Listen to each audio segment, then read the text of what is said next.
How about them Cowboys? Yeehaw! So, for as annoying as their fan base is, the Dallas Cowboys did have a valid case in the 2021 season to make a Super Bowl run with a very balanced team. I talked about that in both my season recap for them last year and my season preview for them last July. Unfortunately, a lot of inconsistency from their quarterback, Dak Prescott, reared its ugly head late in that season, including that wildcard game against San Francisco. What do I mean by inconsistency? Well, Dak Prescott would play very well one game, throwing for like a good amount of touchdowns and playing very effectively as a passer. And then the next game, he would play very bad, throwing for a lot of turnovers and missing his throws. And in that wildcard game against San Francisco, we would get the bad Dak Prescott. So with that best chance to make that Super Bowl run gone, they lost a lot of key players last offseason, notably on the offensive line. And they also lost a key pass rusher in Randy Gregory. And they also traded away a receiver in Amari Cooper, Dak Prescott's second best weapon, next to top receiver CeeDee Lamb. So they couldn't really do a lot to replace some of these big losses because they didn't have any money to spend. And their draft picks were TBD at the time. So going into this season, they lost a lot of key pieces. Their other receiver, Michael Gallup, was going to miss a good chunk of the season. So I didn't exactly favor the Cowboys to do all that well. But then again, a lot of it depended on how well they would handle that offseason turnover. Needless to say, when the season started, they got off to a pretty bad start. They lost to the Bucs in blowout fashion, and then of course, prime time. But perhaps the worst news that they faced in that game was Dak Prescott being out multiple weeks with the thumb injury he suffered in that game. So at the time, it seemed like Dallas was destined for hard times. But in actuality, that turned out to be the opposite case. Backup Cooper Rush actually fared well in the six games he played when Dak was out. Receiver CeeDee Lamb, running back Tony Pollard, performed pretty well, like they usually do, being the consistent co-star engines of that offense, being aided by a strong defensive line that still had DeMarcus Lawrence, still had Michael Parsons. Yes, he moved to the edge. And Dorrance Armstrong, the Cowboys went 4-1, only losing to the top seed Philadelphia Eagles in that last game before Dak Prescott's return. And then after Dak came back, they still managed to keep pace with Philadelphia in the NFC East by winning the next 6 of 8 games, going into a Christmas Eve matchup against Philadelphia, and the Cowboys barely won. Even though it wasn't against Jalen Hurts, hey, they managed to keep up the fight, and Dallas barely won it. So nonetheless, that win, and the next one against the Tennessee Titans, while having Philadelphia, again, without Jalen Hurts and with Gardner Minshew, the backup, losing to the Saints, gave Dallas an ever so slight opportunity to steal away the NFC East and perhaps a very small chance to get the top seed in the NFC. All it had to do in Week 18 was beat up on a Washington Commanders team that didn't know it was going to be eliminated for playoff contention in Week 17. And all it had to do was beat up on a team that just decided to start rookie quarterback Sam Howell, howling like a wolf. Oh! And hope for the backup filled Giants, who had nothing to play for because they already clinched the playoff spot, to beat the Eagles, who were going to get Jalen Hurts back. However, even though the Eagles beat the Giants, that wasn't the story of Week 18. The story of Week 18 was how the Cowboys couldn't even get their end of the deal. They couldn't even get their end of the deal right. They were completely blown out, embarrassed, destroyed by the Wolf, Sam Howell, and the Washington Commanders in Week 18. How do you let that happen? How do you get boat raced by a rookie quarterback that is now just starting? That a team that just decided, oh, hey, we're going to throw our third round rookie quarterback into the fire. And yeah, we'll have him. Yeah, he didn't play exactly well. It was a team effort, but still, they whooped your ass.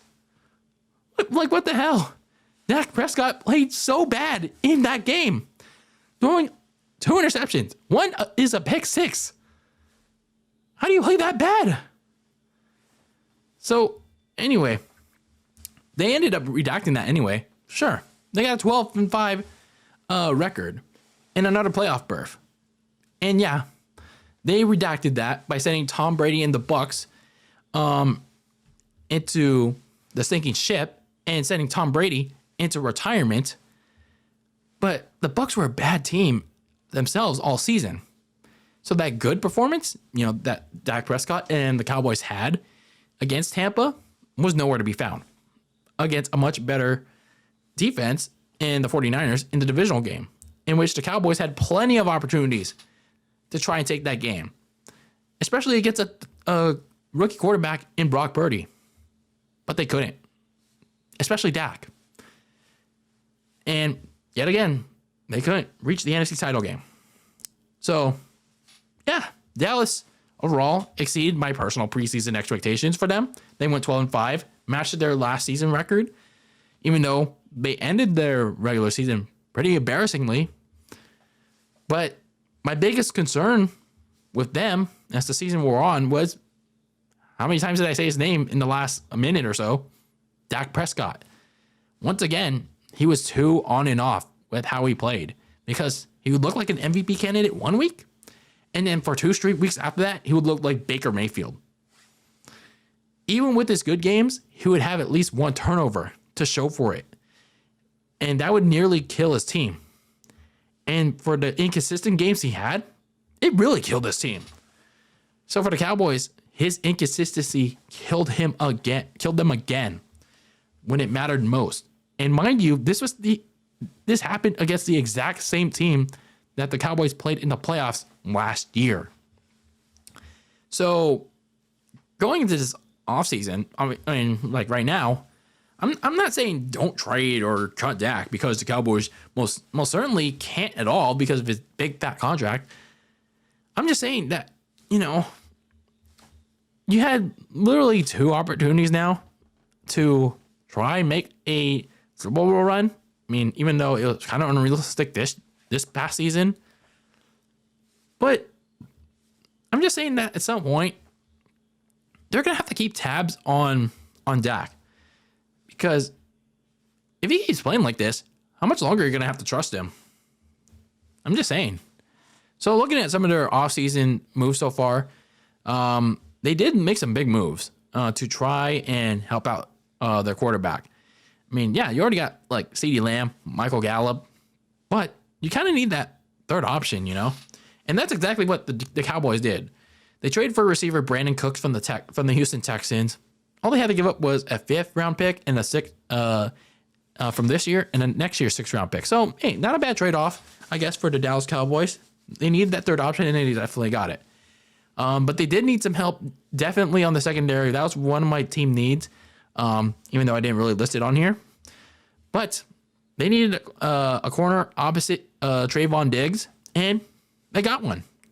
And corner Stephon Gilmore from the Colts in return for this year's 5th round pick. Now, my only thing is, how much longer is Stephon Gilmore going to play? I mean, he's like, 30, 32?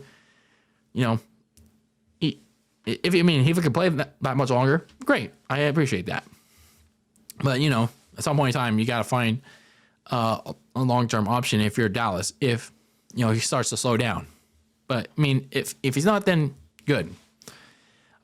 They franchise tagged running back Tony Pollard, and they also released running back Ezekiel Elliott. So, yeah, kind of an end of the era for Dallas, releasing running back Ezekiel Elliott, but he was starting to get spaghetti legs anyway.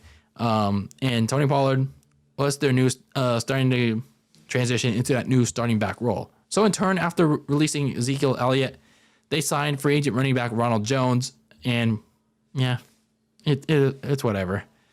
So some of the things I still have to address for the rest of this offseason, going to the draft, I say they have to retool both of the trenches. So what I mean by that, defensively, they need some help getting pressure on the inside. Obviously, they do have a lot of tools on the edge in the pass rush, but they don't have really much when it comes to defensive tackles. Like, how are they going to get interior pressure? They had some difficulty against better offensive lines. And And it created a lot of more pressure for Michael Parsons and DeMarcus Lawrence to go and get the quarterback on the outside. So they need help on the inside. As for the offensive line, they remain a strong unit, but, they just lost starting guard Connor McGovern to the Buffalo Bills. So they need to find another lineman to play alongside Zach Martin up front. Otherwise, that offensive line that usually touted so well around the league is going to get weaker. And you got to find a new starting tight end. The Cowboys and Dalton Schultz somehow didn't come up to an agreement, and Schultz just signed a 1-year prove-it deal with the Houston Texans, so he's going on the other side of Texas now. So Dallas has to find a new weapon up the middle for Dak. So for overall, the Cowboys had another good shot to make a surprise run at the NFC title game, but unfortunately, their own inconsistency, especially with Dak Prescott, doomed them once again. I mean, they did get 2 solid pieces to try again this coming fall. But like I said, at some point in time, you have to ask that question if their chances to get to the big dance with that team are rapidly closing, if they haven't already.